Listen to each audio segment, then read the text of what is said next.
public official.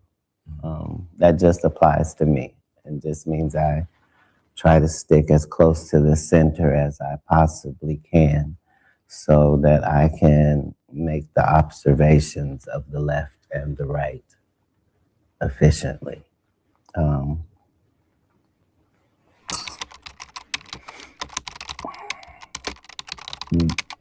that's what you said is what we just allow them to say so that they'll feel better and go back to work.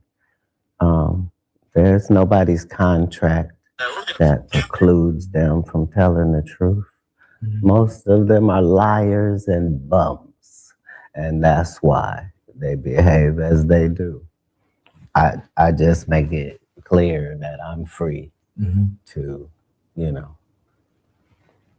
go past whatever the ramifications are afterwards, only because I believe that whatever it was that I said about you, no matter how harsh it was also the truth.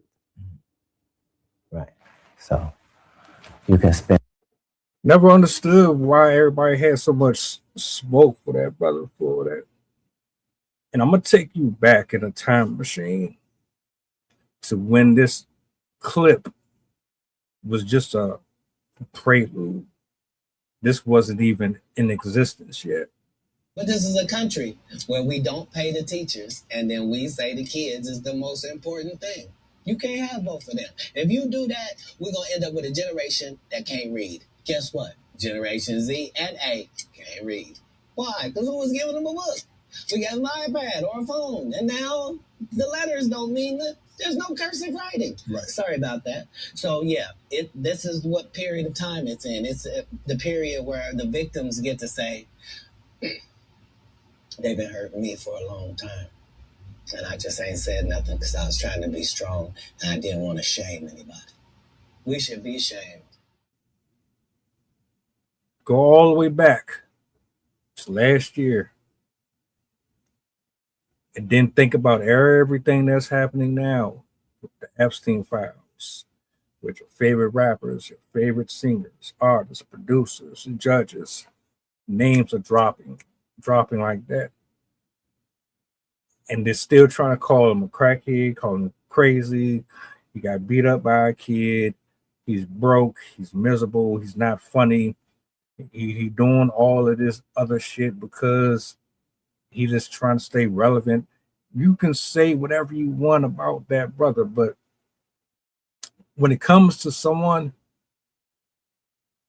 who goes against the grain and they don't want to stand on the side of the guilty, the ones that use their money and power to cover up their heinous acts in trial, tribulation, you're going to always be weird. You're always going to be the one standing on the outside.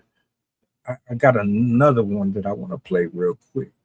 We got to chop it up, man, because I think this is important to have these conversations, man, because we got a lot of fucked up people out here that's doing things in and out of our private life that we should be aware of and cautious of, even just beyond the whole Hollywood expose stuff.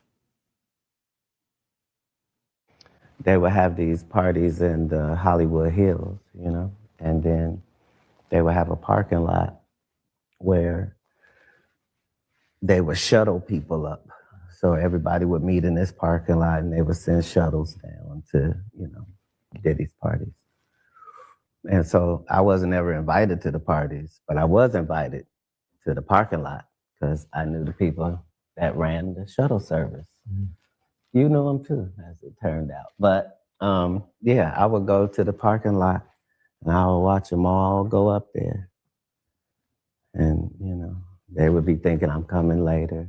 I would just be on the car having a grand old time, smoking and laughing and watching everybody who's going.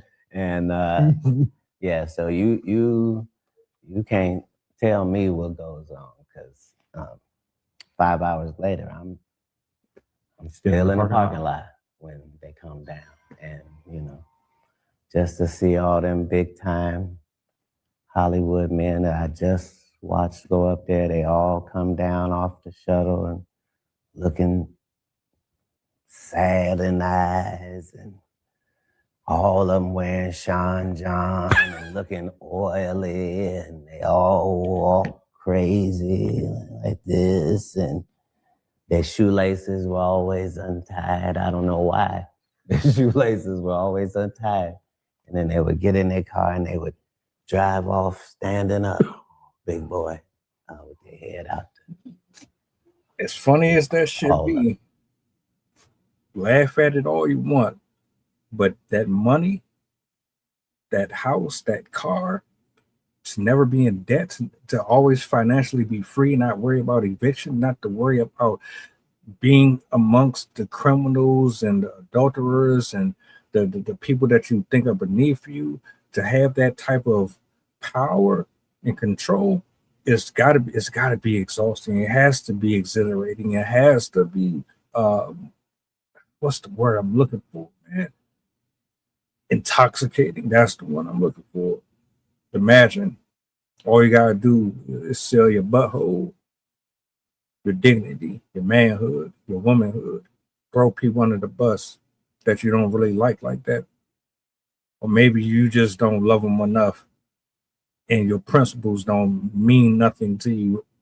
And you telling me all I need to do is take this, give it to you, let you do whatever the hell you want with it, and I can have everything over here. I don't have to worry about the same shit that everybody else got to worry about, being popular. I don't got to worry about taxes. I don't got to worry about my lights and my water being shut off. I don't have to worry about being harassed by bill collectors and this, that, and the third. As long as I sell my soul and I contribute to these parties and these things of this nature, and I give you this person and that person, all I gotta do is do that. I can live a longer, happier life. It might cost me at the end, but I'm willing to wager my soul on that. All these people doing it. Orlando Brown done spoke about it. Katt spoke about it. Millions of people have spoken about it in conversations at the coffee table, at the cafe, at the Dunkin' Donuts, at the McDonald's, in the car, riding home. We have all spoken about these things. And it's important to really rehash this, not just because Katt Williams said it, it's because this is universal. It's from house to house, neighbor to neighbor, city to city. You can be a drug lord, you can be an office man. People who are drunk with power or dying in need of it. We all out here scraping and fighting for this shit. Give someone the right Katt opportunity, Williams they had will that have. interview. It wasn't just about him. It wasn't about who got there to the story first. This was about exposing a darkness that has been lingering for years and years and years. This is about exposing people in these arenas that we have been idolizing and worshiping since our parents' has been born. This is about putting light on dark. And whether or not you want to believe that these things are happening is irrelevant. You can't turn your back on what's being shown. The Epstein files are out, what they want us to see. All of these wonderful people that you think are so imperfect, look at what's happening to them. Alleged or not, you can't put past a human the nature of the heart. We all have our secrets. We all have things that we compromise for. What made you ever think that these elites and these men and women weren't doing the things that average people on the street were doing, if not worse? I'm not mad at them. I'm not mad at them at all. And quite frankly, I expect more to come out this year. My only question is it really going to change anything? Y'all know and see what's going on with some of these people. We don't have 100% physical proof that these folks are completely guilty or not. But even just being associated with Epstein at all should disqualify you from revenue, from support from the people, and you should be definitely put under 24 hours surveillance. They need to be investigating every single person on these files. Shout out to Katt. I'm not mad at it. He wasn't the only one speaking on it, but I'm not mad at it. And whether or not Shannon Sharp intended for this to go the way it did, I'm glad that he had him on. Fuck these fake relationships and friendships and business partnerships. If it's at the risk of harming children and people who didn't want to be participants in y'all bull,